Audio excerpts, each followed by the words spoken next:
परीक्षा नहीं हुई, लेकिन आज नहीं तो कल होगी। यह कोरोना महामारी आज नहीं तो कल जरूर खत्म होगी। स्कूल कॉलेज कभी ना खुले ऐसा कभी नहीं होगा। अभ्यास करते रहेंगे तो कोई पछतावा नहीं होगा।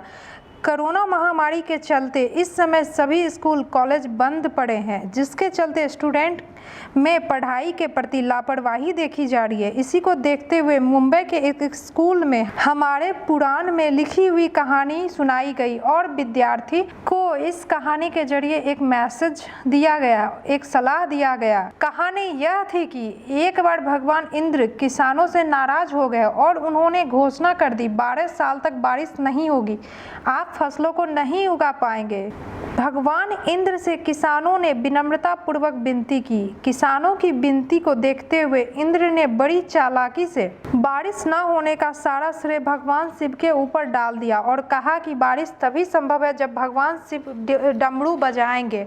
लेकिन इंद्रदेव भगवान शिव के साथ पहले ही गुप्त रूप में चर्चा कर चुके थे। उनसे किसानों के साथ सहमत नहीं होने के लिए भी अनुरोध कर चुके थे। जब किसान भगवान शिव के पास बारिश के लिए विनती करने के लिए गए तो उन्होंने भी कह दिया कि बारिश तभी होगी जब मैं 12 साल बाद अपना डमरू बजाऊंगा।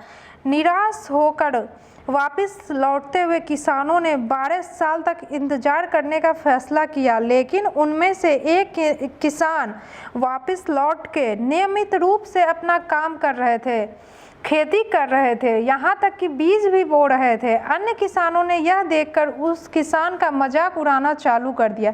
कुछ किसानों ने उनसे ये भी पूछा कि आप अपना समय और ऊर्जा क्यों बर्बाद कर रहे हैं, जबकि आप जानते हैं कि 12 साल तक बारिश नहीं होने वाली है। उस किसान ने जवाब दिया कि मुझे पता है कि बारिश के बिना मेरी फसल नहीं आएगी, लेकिन यह केवल अभ्यास के रूप में मैं कर रहा हूँ। 12 साल में फसलों को लगाने और खेतों में काम करने की प्रतिक्रिया को भूल जाऊंगा। शरीर की काम करने की आदत भी छूट जाएगी और शरीर आलस का शिकार हो जाएगा। इसलिए मैं अभ्यास करता रहता हूँ कि 12 साल बाद जब बारिश होगी तो मुझे काम करने में मुश्किल नहीं होगी। जब इस किसान की बात पार्वती जी को पता चली तो उन्होंने भी चिंतित होकर शिव जी से कहा कि आप 12 साल बाद डमरू बजाना भूल सकते हैं।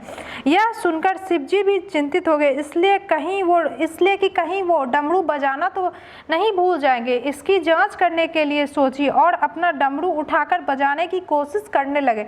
कोशिश करते हुए जैसे ही डमरू से आवाज आई वैसे ही बारिश होने लगी और जो किसान नियमित रूप से अपना काम कर रहे थे उस किसान का खेत फसलों से हरा भरा हो गया। लेकिन बाकी सभी किसानों का इंतजार करते किसानों को पछतावा हुआ, क्योंकि उन्होंने अभ्यास करना भी छोड़ दिया था। इसी तरह 2 सप्ताह, 2 महीने या 2 साल बाद लॉकडाउन समाप्त हो जाएगा, कोरोना महामारी भी खत्म हो जाएगी। इसे गुड़ने या महामारी की खत्म होने तक का इंतजार करने से बेहतर है कि आप जिस कक्षा में हैं या जिस अगली कक्षा में जाने वाले हैं उसका अध्ययन करें, पुस्तकों का अध्ययन करें, अपने कौशलों को तेज करें, आपके पास जो ज्ञान है उसे और बढ़ाएं, इस समय का इस्तेमाल करें और ये भी सोचें कि आप और भी बेहतर कर सकेंगे, क्योंकि डमरू कभी भी बज सकता है। इसलिए अभ्यास करते रहे। अभ्यास ही गुणवत्ता की शान है। अभ्यास ही जो आपको किसी भी क्षेत्र में पूर्ण बनाता है। अगर आप अपनी पढ़ाई के प्रति लापरवाही छोड़ के अभ्यास करते रहेंगे तो